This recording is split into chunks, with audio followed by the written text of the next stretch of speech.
Parashat Bamidbar, avant la fête de Shavuot, Kabbalat HaTorah, et qui va tomber donc la semaine prochaine, Be'ezrat Hashem, mardi soir, mercredi soir, jeudi, la lecture des 10 commandements, mercredi, dans toutes les synagogues. Et nous avons donc, juste avant la Parashat Bamidbar, quel rapport existe-t-il entre Bamidbar, le désert, et la Torah? Et d'ailleurs aussi le Shabbat, puisque la paracha se lit le Shabbat. Dans les trois cas, la notion de sérénité. On ne s'en rend pas compte assez, mais le monde chancelle, l'être humain chancelle. Il est tiré par des extrêmes. Il passe par des moments d'euphorie, à des creux de vagues, et toute la création se fait et se renouvelle à la manière du Ratso Veshov. Ratso Veshov ou Ratso Veshuv, montée et descente, montée et descente. Akadosh Baruch Hu nous a donné tout d'abord le Shabbat. La Gemara dit dans Masechet Shabbat, justement, page 86, Amud Aleph, que Kol Alma, d'après tout le monde, Beshabbat nitna Torah, la Torah a été donnée le Shabbat. Parce qu'il y a un rapport étroit entre la notion de Shabbat et la Torah. Alors tout d'abord, lors de la création, qu'est-ce que le Shabbat? Rashi nous le dit sur place, c'est la Menucha, c'est le repos.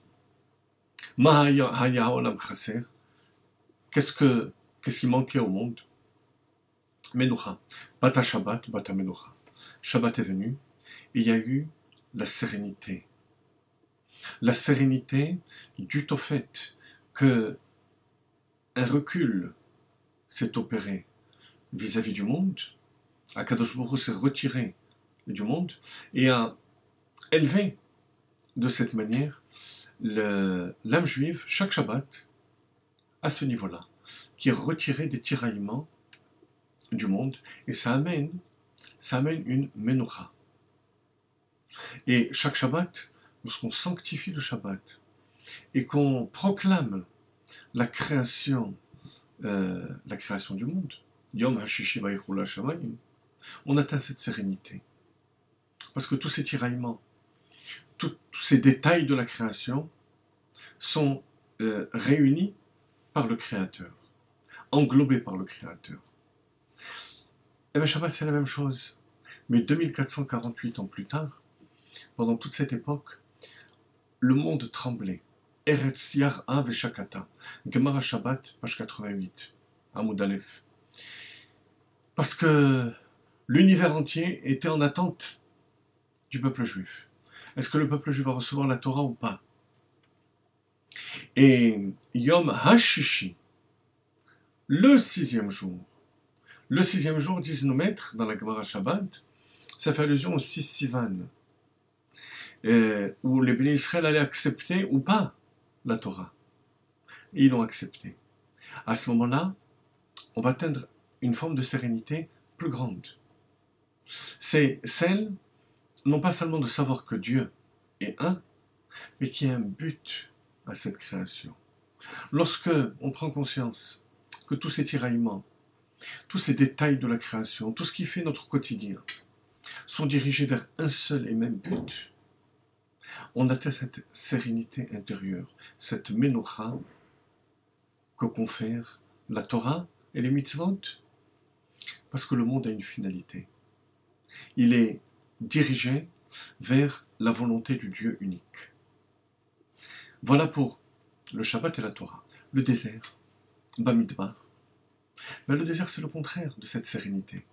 Parce que le désert, c'est Eretz Asher Lo Yeshev Adam Sham. L'être humain ne peut pas s'installer dans le désert. Parce qu'il y a des contingences matérielles qui ressortent à chaque moment, à chaque instant dans le désert. Donc, c'est le contraire de cette sérénité.